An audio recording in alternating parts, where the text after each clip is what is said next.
At sinabi po ni former Chief PNP, Gerald Bato, tungkol doon po sa reward system. I want to show this video clip, Mr. Chairman, please.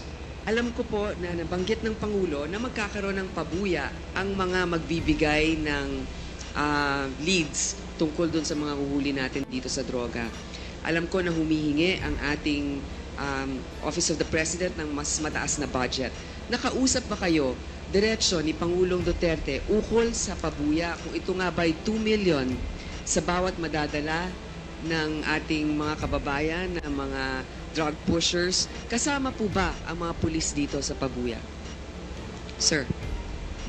Wala pong pili yan, Your Honor. Kung ang pulis ay involved sa droga at siya'y nahuli, yung informant po ay makakatanggap ng corresponding reward na in-offer ng Presidente. So nag-usap kayo ng ating Pangulo ukol dyan. Magkano po daw ang ibibigay sa bawat informant na magbibigay ng pangalan ng isang pusher?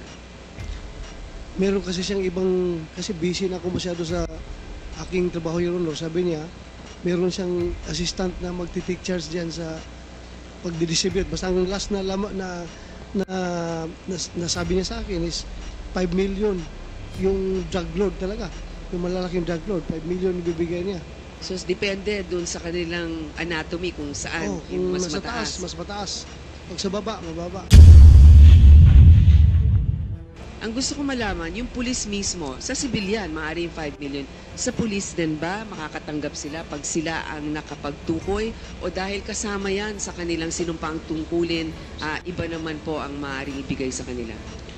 Nabanggit po ba yan ng Pangulo? Nabanggit ng Pangulo yun. Kahit na pulis, kasama doon na makakatanggap sa pera na i-offer niya. Mr. Chairman, Mr. President, will you confirm that the Office of the President tumingi po ng mataas na budget para po sa reward system?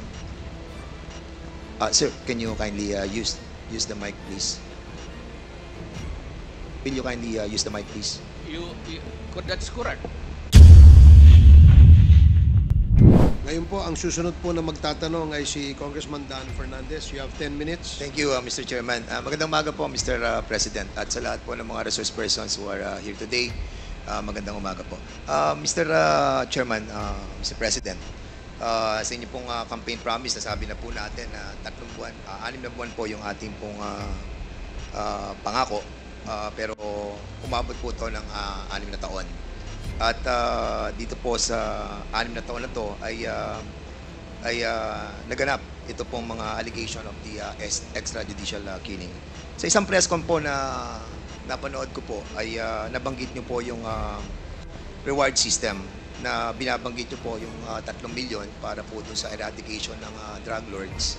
At meron din po kayo nabanggit doon sa 2 milyon naman po para po doon sa mga drugista.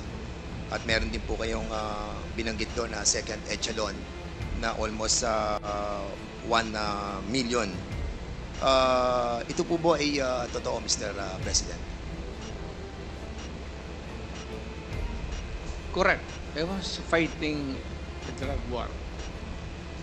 Doon sa mga manufacturers, sinasabi ko talaga patayin ninyo. Patayin ninyo. Huwag na ninyong, basta maabot na ninyo dyan sa factory na nagluluto ng shabu, patayin ninyo. Yan ang utos ko. And I assume for responsibility. Okay, Mr. President. Yung mga nasa labas na naglakad, nanhuli, hindi yun.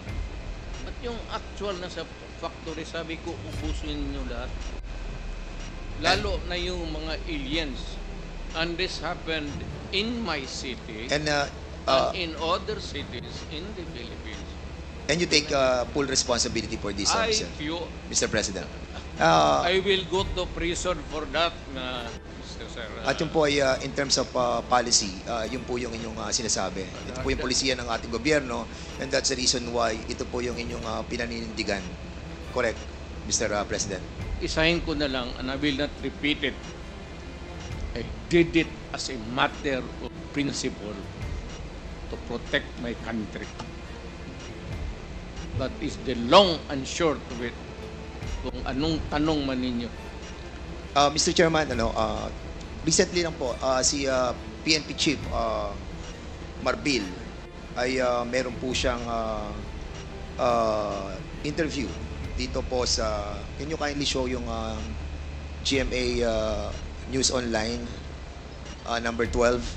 At sinabi po ni PNP Chief Marbil that based on the official PNP data from July 2016 to June 2022, Marbil said that 1,286 officers were affected in the line of duty, with 312 killed and 974 wounded. And at the same time, sabi niya po, Mr. President, Mr. Chairman, that these police officers carried out their responsibilities with dedication and often faced considerable risk to ensure public safety.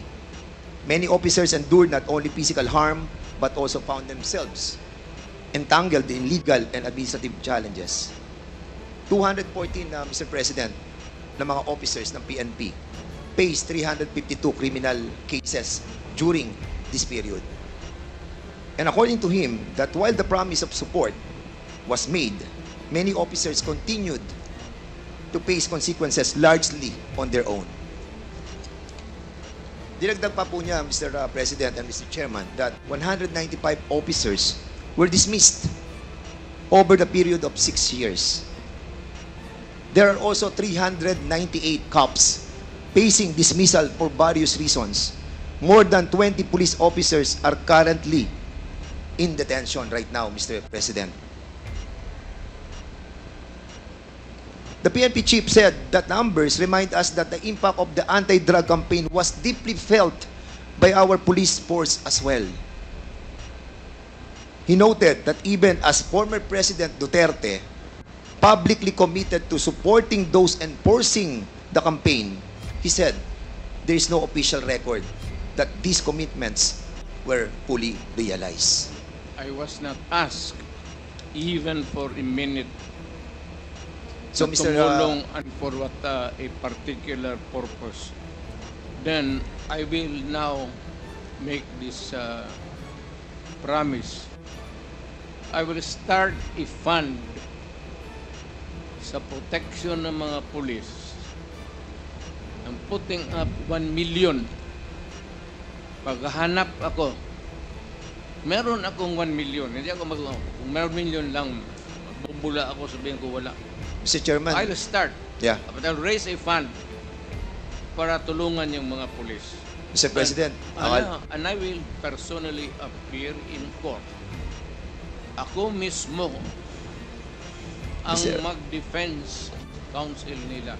Mr. Chairman, Mr. President, 2 days ago you have mentioned that wala po kayong pamasahe papunta po dito, and I'm pretty shocked that you have 1 million in your account to help our policemen, and we salute you, Mr. President, for that, and for being honest that you will be. That 1 That you will million be. is Wait, for my. wait po, Mr. that President. one- I'm 1 Mr. million President, I is still for have the floor, Mr. President. Excuse for me. my As much- medicine and subsistence.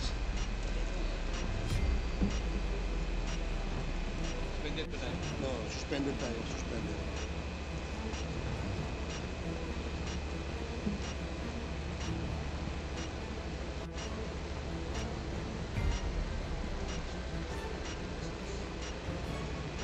Gastos.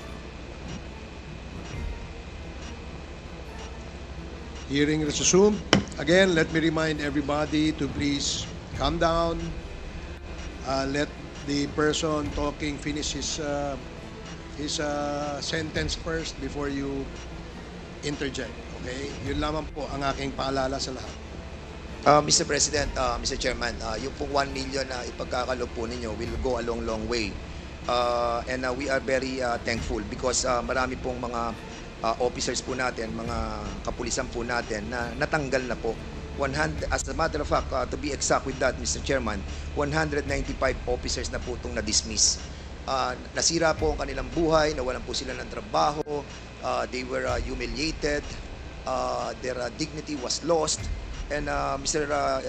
Chairman, Mr. President, that 1 million will go a long way. I will hand to you the 1 Point million of order, Mr. Chairman. before this. Point of order, Mr. Chairman.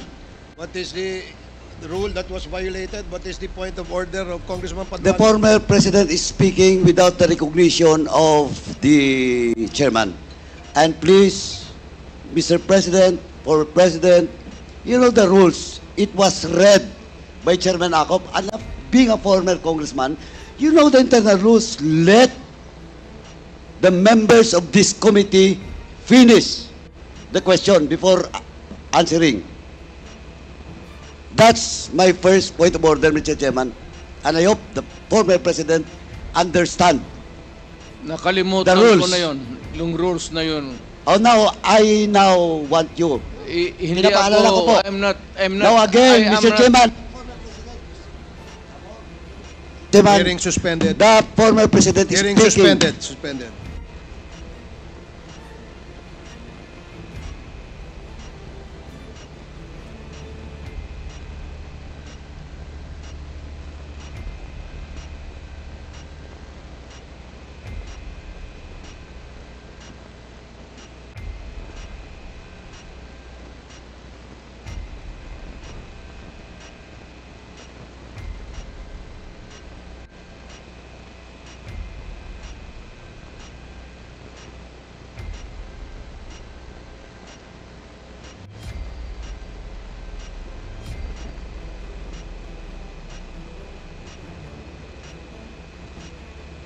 Hearing is resumed. Before I allow everybody to speak, please be reminded, mga kasama, mga resource persons, to always address the chairperson when you want to speak and wait for the chair to recognize you. Para ho maganda yung communication, yung palitan po ng ating komunikasyon. Mahirap po kasi na nag-uunahan tayo magsalita, dadating po sa punto, nagtataasan na ho tayo ng boses, ayaw naman po nating mangyari yan because napaka-maselan at napaka-importante nitong ating pinag-uusapan. I do request from our resource person to please address the chair first before we speak, and the same as well to the members. No, please address the chair. Let me be the traffic enforcer here para malinaw at maayos ang ating hearing sa ngayong umaga. So I hope that I made myself clear, and I'd like to ask Congressman Paduano to please proceed. Hindi, Mr. Chairman, just a short manifestation lang po. Kasi po, before we start the interpellation, malinaw po na it was discussed to all resource persons and even to the members, the rules in this committee. And the former president is keep on violating that rules. Sabi ko na nga, he was then a former congressman and he knows the rules. Please respect this committee, Mr. President. And please, once again, that was my first point order, and I hope it will not happen again. Please wait for the recognition of the chairman before you speak. Thank you, Mr. Chairman. Thank you, Congressman Paduano. Your manifestation is Mr. noted. Chairman. Now we will now proceed with Congressman Dan Yes. Fernandez. Mr. Chairman. Wait for the chair to recognize you first, please. I'm sorry, Mr. Chairman. Ulitin Sige po, Okay, okay. please wait for the chair to recognize you before you speak. Now you are recognized, Congressman Dan Thank you, Fernandez. Mr. Chairman. Mr. Chairman, ang nabanggit po dito ay 195 officers were dismissed over the 6-year period. Ang tanong ko po, Mr. President, bakit ngayon nyo lang po ipagkakaloob yung 1 million samantalang na-dismiss na po ito pong 195 officers? I do not have the records. Sir, Wala po kayo. hindi ako Polcom. So, hindi ko alam yan. But being the former president, sir, you have this I know that capacity. some policemen were dismissed. Because it was promised by you that you will, sabi niyo po ay sagot niyo silang lahat. But unfortunately, ito po nga po, nakita po natin, nagre-react na po ang PNP. And ang feeling po nila ay they were left alone, Well, Mr. President. if you're citing the records, then I would admit it. Na yun, totoo yan. Yes, I agree with that. Walang problema. Sinabi mo eh. Hindi, I agree with that, Mr. President. But my question is, bakit po natin silang napabayaan katulad po nito? Sagot niyo po sila. Pero 195 na dismissed, 398 cops facing dismissal, 1,286 dead, at yung iba po ay wounded. Were we able to to help them, Mr. President? Well, alam mo, sir, if you work for a government, there are rules to be followed. It is not just because you are a policeman that you're always correct. It is not safe to say that you are a mayor that you are always correct, that you rule the city by your own. Maraming nagkakamali, and there must be a reason for their dismissal. There cannot be a dismissal without a lawful ground. Kung napaalis yan, sir, meron talagang kasalanan. Hindi mo pwedeng basta i-dismiss mo lang yung pulis.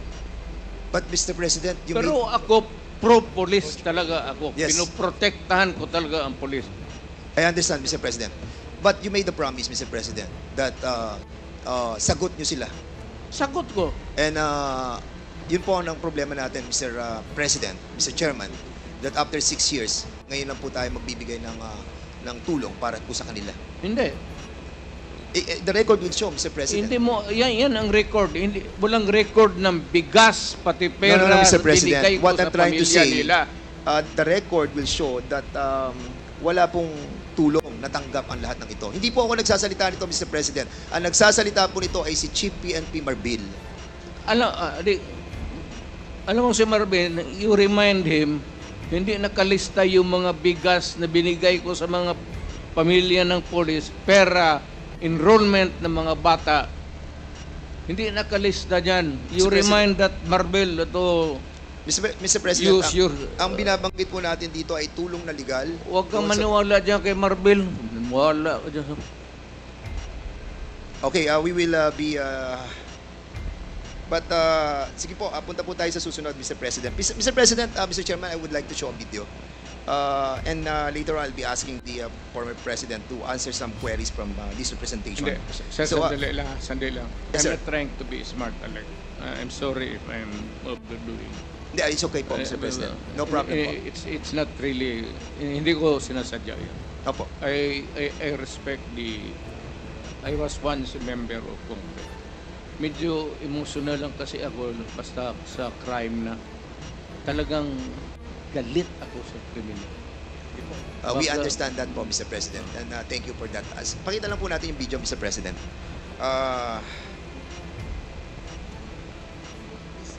Video, please.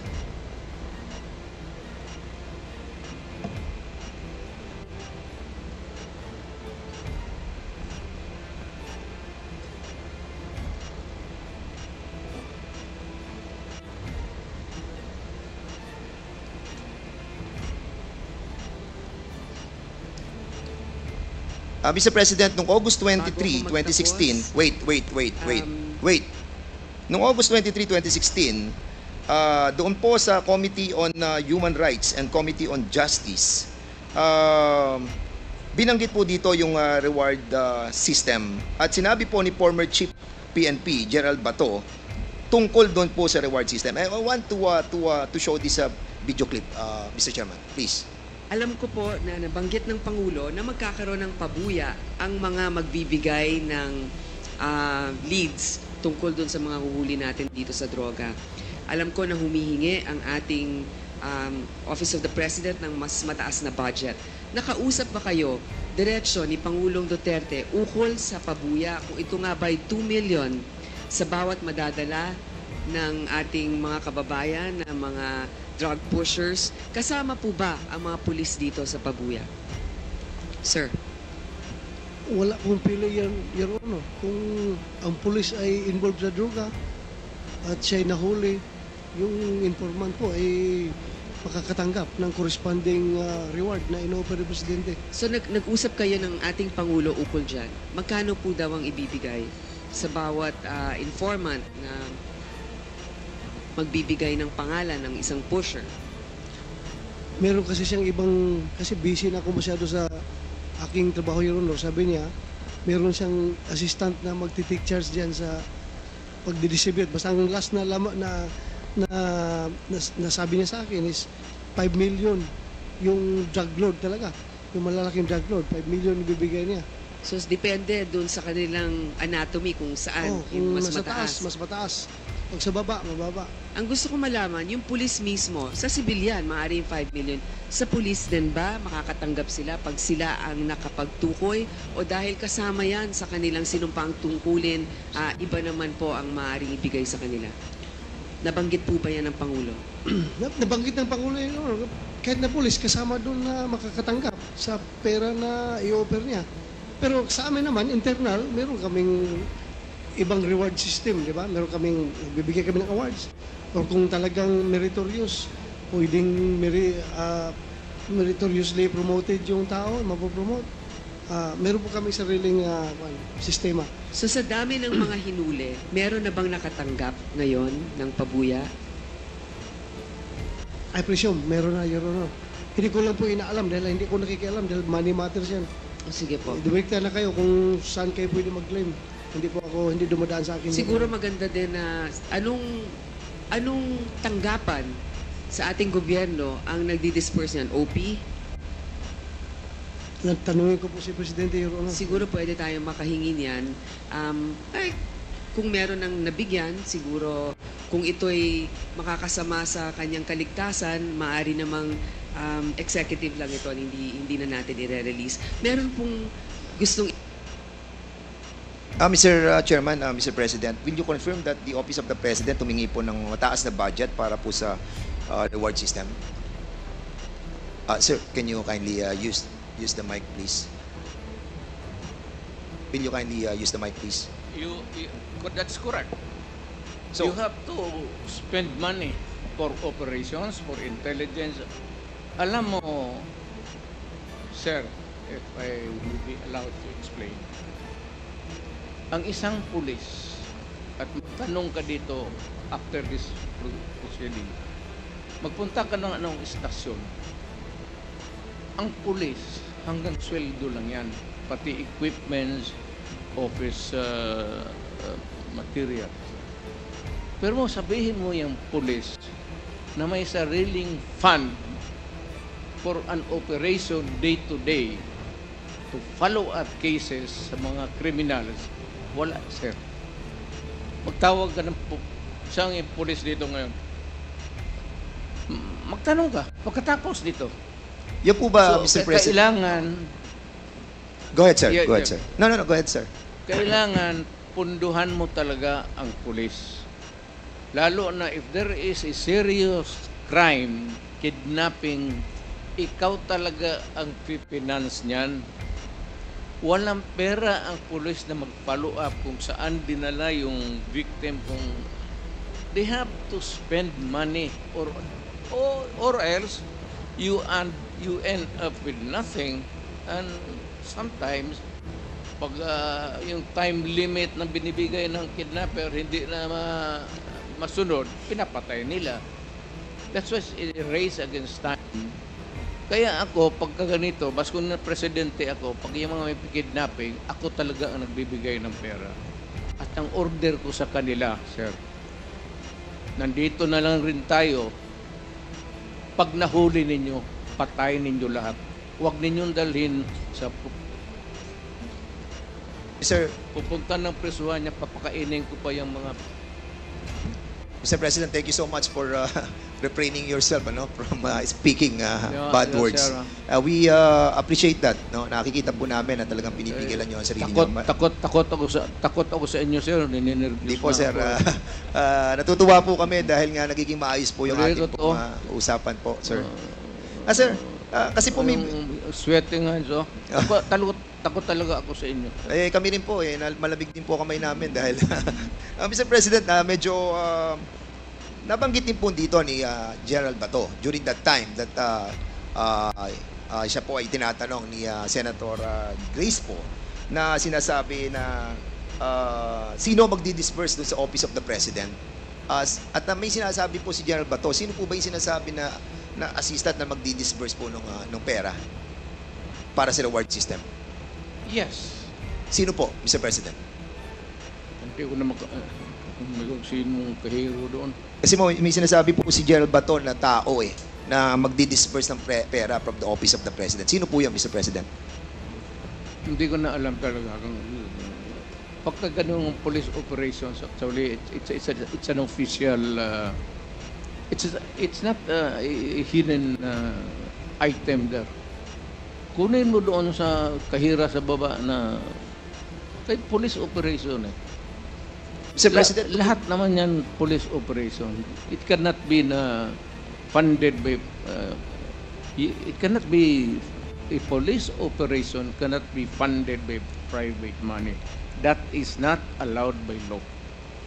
pero during the time that you were, during one of your interview, Mr. President, I still remember that you have mentioned that yung pong pera na galing po sa donation ng inyong pong campaign funds will be utilized for the reward system. You mentioned that, and I saw the video. And that's a private money, Mr. President. Yes, pero galing sa akin.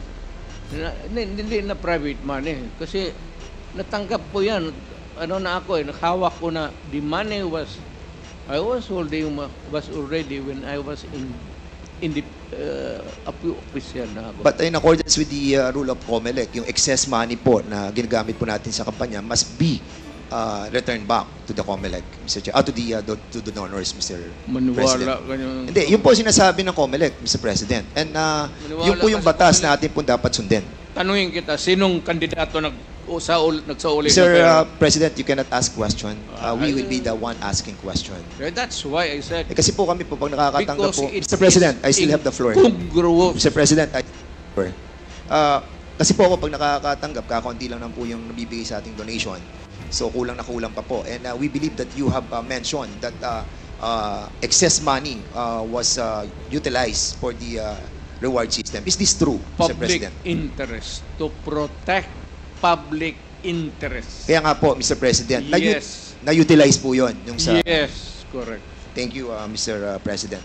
Mr. President, binanggit po natin, isa sa mga pronouncement din po ninyo, that in no matter, sabi niyo po, that you won't apologize to the thousands of people who died and families who suffered because it is your belief that it's worth killing drug addicts and pushers.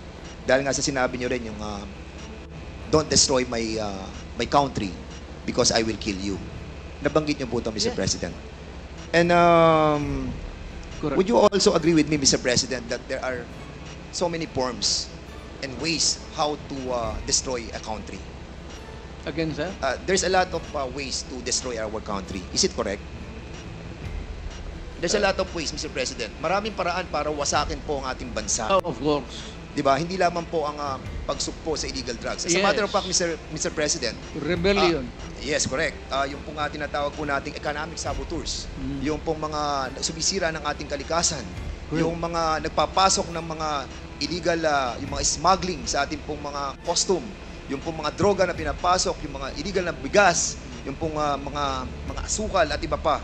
And at the same time, Mr. Chairman, yung corruption also. And at the same time, Mr. Chairman, ito pong tinatawag nating conniving with the different enemies. These are forms and elements in destroying our country. Mr. President, your pronouncement that don't destroy my country because I will kill you. Does this pertains to all of these elements, Mr. Hindi naman.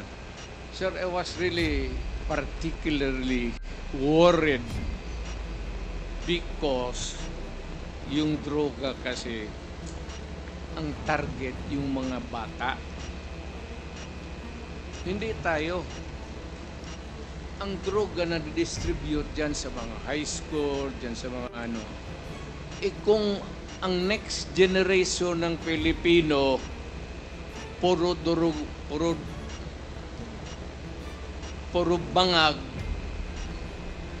at maraming nakikita mo dito, mga opisyal natin sa gobyerno, nakikita mo mga bangag eh. Alam mo na kung sino ang bangag. Tinatawag nila, kaya ako, sir, I'm just being, I was being a father of the city. But talagang galit ako sa kriminal. Yes. And would you Naggalit ako sa kriminal. And would you agree with me, Mr. President, that doon po sa inyong war on drugs, yung mga reported, majority of those that were reported killed on war on drugs were not really all drug addicts and pushers. Would you agree with me? Well, because some of those who are really Collateral. in trafficking are not marunong eh. Those in trafficking sa drugs eh, may utak yun. Yun sila ang nag-traffic ng drugs. And they avoid taking drugs because alam nila na kung malulong sila sa droga, hindi na nila magamit yung utak nila. Mr. Kaya, President, yung yes. sinabi nila na hindi lahat drugista, tama yun. Eh, yung Pero ito po ay mga collateral damage. Sabi nga po, shit happens eh. Di ba? Sabi ni Gerald Bato. So, if ever that meron pong collateral damage, meron pong mga shit happens, will you consider this as a failure of the war on drugs? Hindi, sir.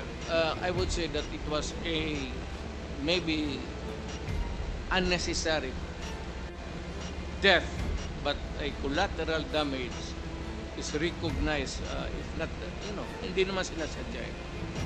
Kaya yung in one drug den doon sa Davao City, 4 na Chinese, pinatay ko talaga. Ang problema, may tinamaan na 2 yung nagluluto. Pero yung 4 na in-check na Mr. Chair- talagang pinatay ko. Sinadya ko talagang patpatayin. Mr. Chairman, Mr. President, is that a Admission, yes. admission that you Oo. killed them? Lumaban po sila? Or pinatay nyo silang walang laban? Sinabi ko sa kanila, Hindi, sir, Mr. President, pinatay nyo po ba siya ng walang laban or lumalaban po sila? hindi, lumalaban. Kasi, So- kasi pag raid, siyempre, agawan ng kung anong mapupulot nila, lumalaban, pero I would say that hindi naman lahat malaban na mayroong tit for tat. Meaning to say, kung may M16 yung police, may M16 sila. That would be an impossible scenario. Pero kung lumaban, pasensya tayo. Ako sinabi ko, no mayor ako, do not do it. Do not do it because I will kill you. Kung yung naabutan ko doon, kagaya ng 4 na inchik, talagang pinatay ko. 4 po ba yun or 6, Mr. President? 4 po ba yun or 6? Kasi a while ago you were saying 6 po. 4 lang. 4 lang po. So, pwede po naman malaman kung sino po yung mga 4 na po yun. Ano pong pangalan po nila? Alam mo, sir, ang lolo ko Chinese. Baka nga yung isa siguro pinsan ko pa yung hindi ko alam, sir. Hindi ko alam tinanong. Natawa naman ako doon, Mr. President. Kaya dito, ang lolo ko Chinese eh. Lam ang lolo ko. On another topic, Mr. President. Si Garma po ay nagkaroon po siya ng affidavit. At sinabi po niya na meron pong double model na 3 levels of payments. Meron po siya sinasabi sa affidavit niya eh. Ang sabi niya, yung first suspect is killed. Ang binabayad daw po ay 20,000 to 1 million. At sa second level naman po, ang sinasabi niya yung co-plan, yung pong planned na pinapan po yung planned operation. At yung third daw po ay yung pong refund ng operational expenses. Ito po ba sinasabi ni Colonel Garma na pag binabayad doon sa mga namamatay na 20,000 to 1 million, which, by the way, corroborated by the testimony of Tata and Andy, is true? Correct. So, ito po yung namamatay, binabayad po 20,000 to 1 million. Hindi yan, sir. Ganito yan. Hindi, yung po ang tanong ko, Mr. President. Hindi, ganito nga. Sige po. Ito na yung answer ko eh. Sige po. Yung may police operation, alam ng police lahat yan, pinupunduhan ko yan, o ito, for a particular project. Pagka na-accomplish nila yan, sir, may sobra, magsabi ang police officer o lead official, sir, may sobra, hindi na ubos yun. Hindi na yan. For the boys. Yan, sir. Okay, Yan, sir. yan. Mr. President, in some interviews you have mentioned that, and you have spoken about the reward system. And sinabi nyo, patay o buhay? Patay, better.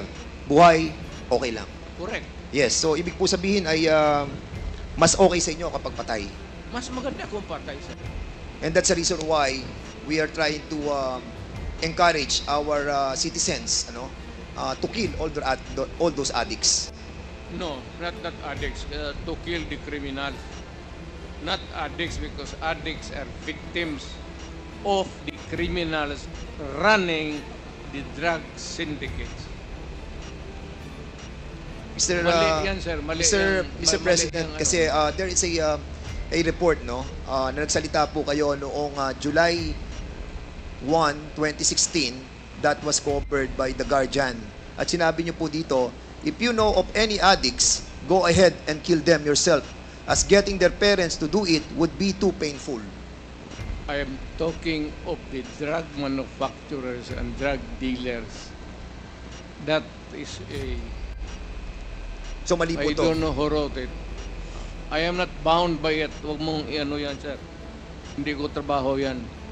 Get it from my mouth. Because I was the man. Hindi, ano po to, Mr. President? Live, ano po to, interview po? Ano po to, Talagang video? sinabi ko, pero hindi tama yan.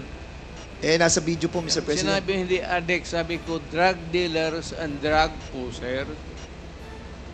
Bakit mo patayin yung addict? Dali mo sa ospital.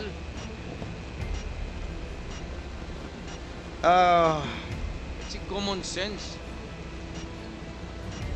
Ang polisiya po ng ating pong gobyerno, ng gobyerno nyo, yung pong neutralization, illegal drug personalities nationwide, kailangan po siyang ma-neutralize.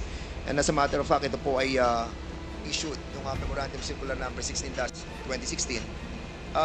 And according to General Gamboa, when I heard it in the Senate, sabi niya confidential po to. At nakakaalam lamang po ay yung mga commander. As a matter of fact, yung po sinabi niyo, commander, yung mga chief of PNP ng DDS. Bakit po siya naging confidential, Mr. President? Again, sir, what's the question? Bakit po kaya naging confidential yung pong utos na negation and neutralization of all those personalities sa illegal drugs? Standard yan, sir. That is standard. Hindi naman minano ng pulisya ng there is a directive.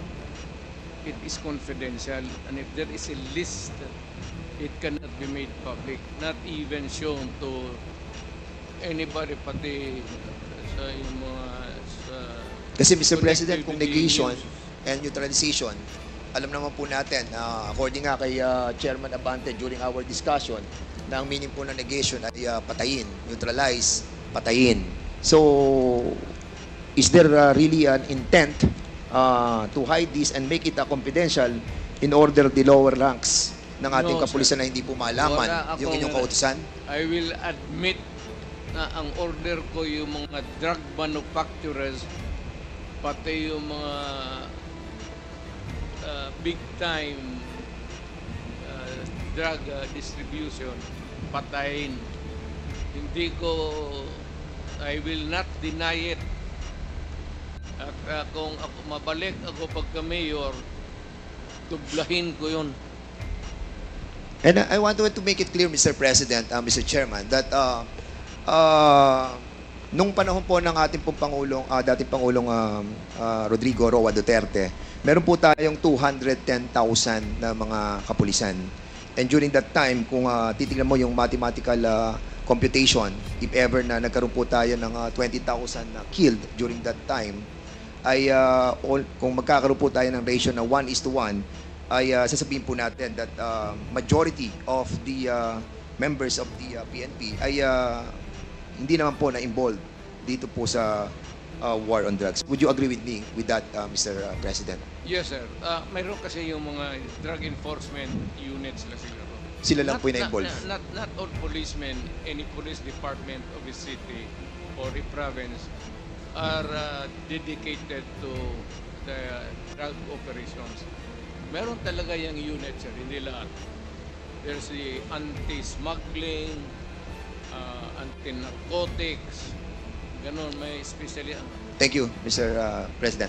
Mr. Chairman, meron kayong nabanggit sa Guardian sa Guardian noong pong July 1, 2016. At sinabi po ninyo dito, Mr. President, Mr. Chairman, during the campaign, you said 100,000 people would die in this crackdown. With so many dead bodies dumped in Manila Bay, that fish there would grow fat from feeding on them.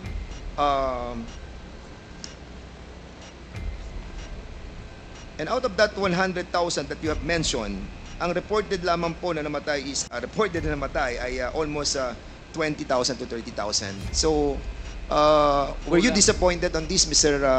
Kulang. Kulang? Were you disappointed that it's only 20,000 to 30,000? Sir, kung pabalikin mo ako sana pagka-presidente, I will make up for the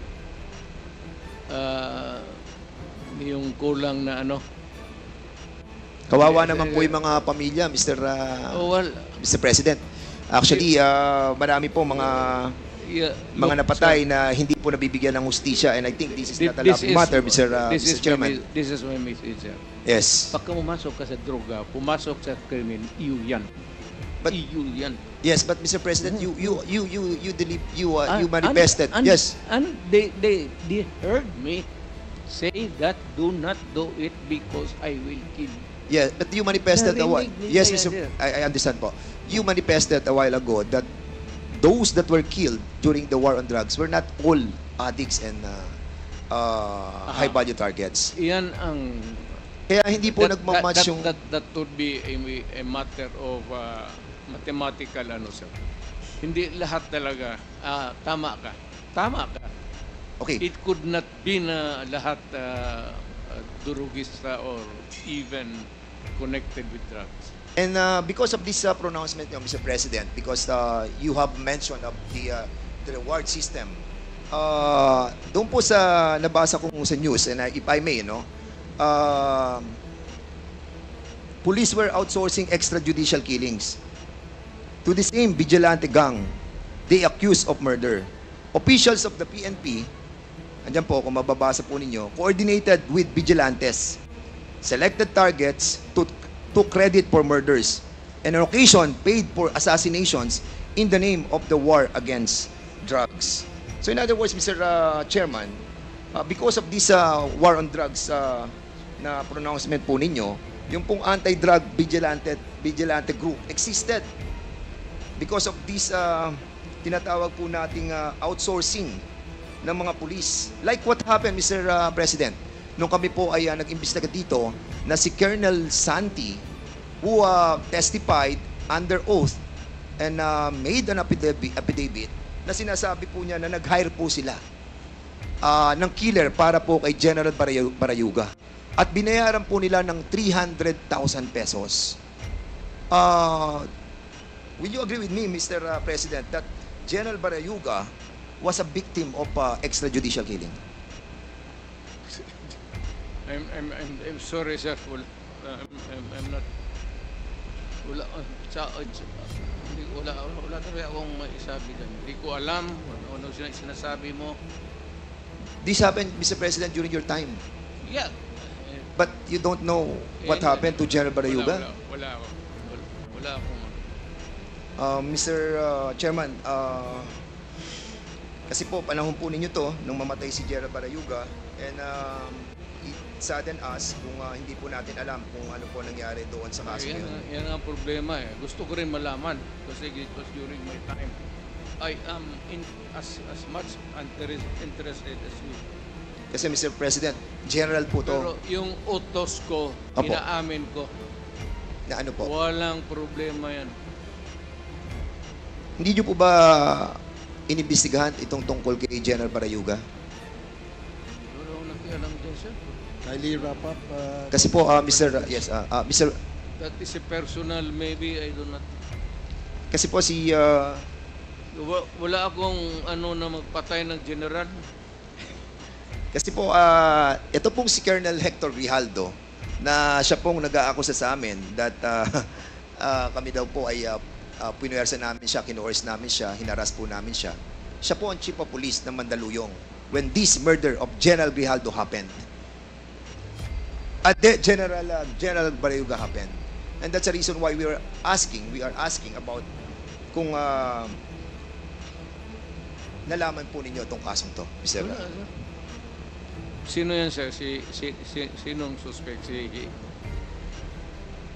Well, according po kay Colonel Santi, ang suspect po ay si Colonel Leonardo at si Colonel Garma. He mentioned in the affidavit that Colonel Leonardo called him.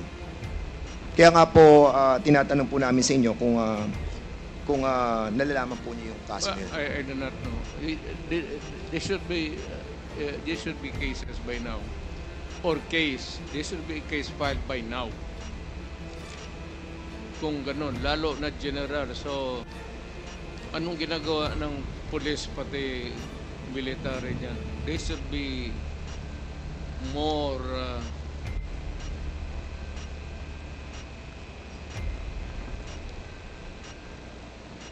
more active. Lalo na yung general.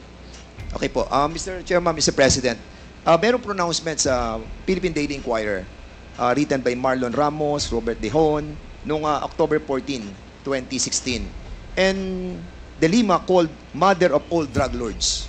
Nakasulat po to at binabanggit po. Naniniwala po ba kayo that si Secretary De Lima ang mother of all drug lords?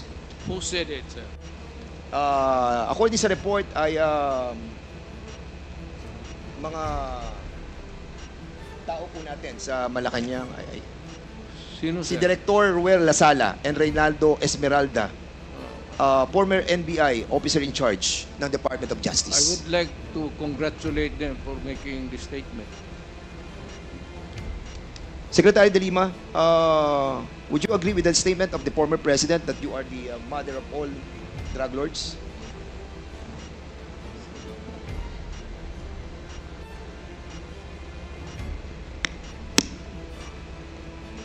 Absolutely false. That is a fictitious, bogus allegation against me. And then they filed cases against me. Kinasuhan po ako nila ng mga kaso tungkol sa droga. Initially, consummated illegal drug trading. Inamend nila into conspiracy to commit illegal trading. 30 kaso yung sinampa sa akin. Absuelto na po ako dun sa 3 dahil wala po akong kinalaman sa illegal drugs. Kasama lang ho yan sa naging propaganda nila. Kasama lang ho yan dun sa mga para meron silang isang figure, a prominent figure, at si Senador De Lima ho yun noong 2016, na doon ang magiging atensyon ng bansa, atensyon ng mundo, na itong babaeng ito ay the mother of all drug lords, the believed drug trade queen. Ano pong nangyari dun sa mga nag-akusa sa akin, yung mga believed convicts, mga nung una, yun ang mga sabi nila, kung ano mga sinabi nila, na nag-raise funds ako. Pero kinalaunan, binabawi ho nila yung kanilang mga akusasyon against me. I was cleared of all 3 drug cases. I underwent the whole process. Dumaan po ako sa buong proseso kahit mahirap, masakit para sa akin. Kinulong ako ng almost 7 years na hindi na po nila yan mababalikan dahil sa pagkagalit nung pinaka-mastermind nung pag-persecute sa akin na inimplement nung kanyang Secretary of Justice, si Vitaliano Aguirre. At meron pang mga ibang handlers na siyang mga kumausap dun sa mga nagtestigo against me. So that is absolutely false. That is a slanderous accusation against me. Thank you po. Mr. Chairman, Mr. President, meron po ako nabasa na news observer noong 2017. At ito po news article tungkol kay Las Cañas, who claims he was a former DDS leader and personally killed about 200 people. Sinabi niya po sa Senado, the squad was formed under the guise of an anti-crime unit within the Davao Police. He says, given the task of the team was, he says, given the task of eliminating hardened criminals and later political opponents and journalists critical of Duterte's rule. He alleged regularly took direct orders from sa inyo po about who to kill and how to dispose of the bodies.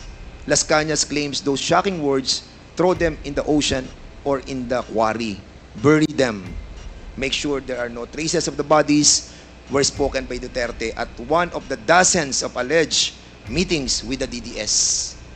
The police hit squad was paid based on the value of the targets, he says. So, Mr. President, ang tanong ko po, totoo po ba ang sinasabi ni Las Cañas? Gano'n nyo po ba katagal nakakilala ang taong ito? Storyteller yan, sir. Si Raulo. Pero matagal nyo na po siyang kilala. Pero, police, pero later on, maybe because sa karaming pinatay niya, hinabol siya ng kalag. What's kalag in Espiritu. ang espiritu ng pinatay niya. Medyo bungog ngayon. May 3 dekada nga po ba siya na nagsilbi sa inyo? Kasi binabanggit niya dito, in his more than 3 decades of service, admitted that he was blindly loyal to the cause and saw his work as a noble form of public service. Mr. President, for a while, we were risking our lives for the welfare of the majority of the people. I felt that I was serving the country for the greater good. Yun po yung kanyang parang naramdaman nung ipinaglalaban niya yung 200 people na kanyang pinatay dahil naniniwala po siya sa nobility nung kanyang sinasabi po ninyo na this is being done because of public service. I am now, Yes, sir. may hero complex yung buang na yan. Sino man ako maniwala ka na istorya na gano'n? Meron pa po siya sinasabi, Mr. President. Ito, last na po to, na sinasabi niya. He tells one particular incident. No? Medyo worrisome po ako talaga dito because meron po kayong binabagyan against this that has given him nightmares for years. In 1996, Las Cañas and his team were ordered to kill an alleged criminal, his pregnant wife, and his 4-year-old son, who were all in the same vehicle at the same time. I attempted to rescue the 4-year-old boy, Las Cañas claimed. But according to our team leader, since the boy had seen our faces, he could recognize us in years from now and identify us. It was on the personal order of Duterte, he claims, that they disposed of the family. Mayor Rudy approved the recommendation of our task force commander in front of us to erase, meaning to kill everyone. That was his specific order, that he okay with it, provided it would be clean.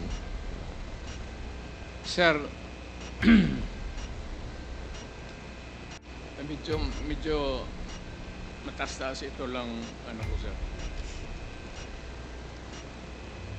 When I was a fiscal, kukunti lang yung sweldo, and I got married,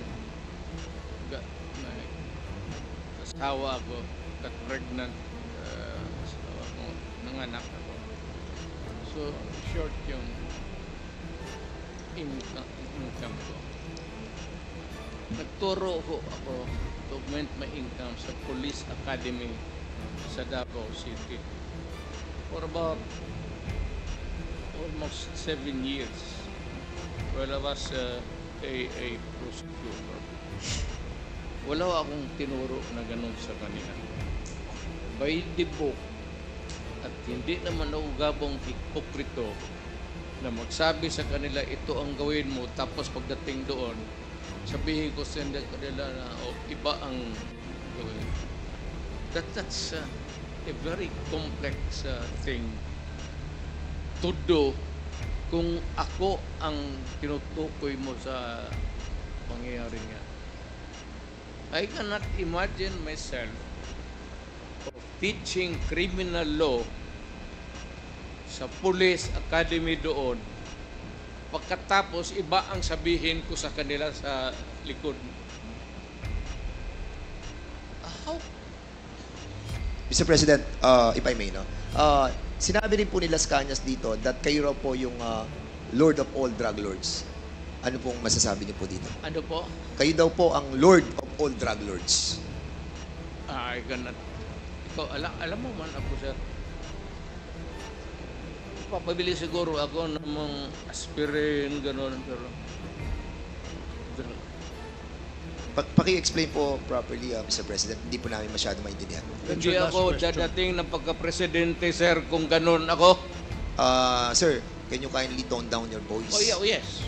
We're just I trying was to... just no, emphasizing Mr. President, the we're just point asking that to clarify alam your ng statements. pulis, alam ng lahat ng tao ng Pilipinas, mayor ako, hindi ako dadating ng pagka-presidente kung ganun ako katurpe. Hindi, sinasabi That's your lang po last namin, Mr. question, President, Congressman kung Fernandez. kayo po yung Lord of all drug lords na sinasabi po ni Arturo Las Cañas. Yung po ang tinatanong ko. Mr. President, okay. Lastly, Mr. President. That's your last question. Yes, Again, last na po to. Congressman Dan Fernandez. Mr. President, meron po kayo sinabi nung 2016 sa interview nyo po that you have planted evidence during your time as a fiscal. Is this true? Hindi po totoo. That's garbage, sir. So yung pong nasabi nyo sa video, hindi po siya totoo. Alam ng mga pulis yan.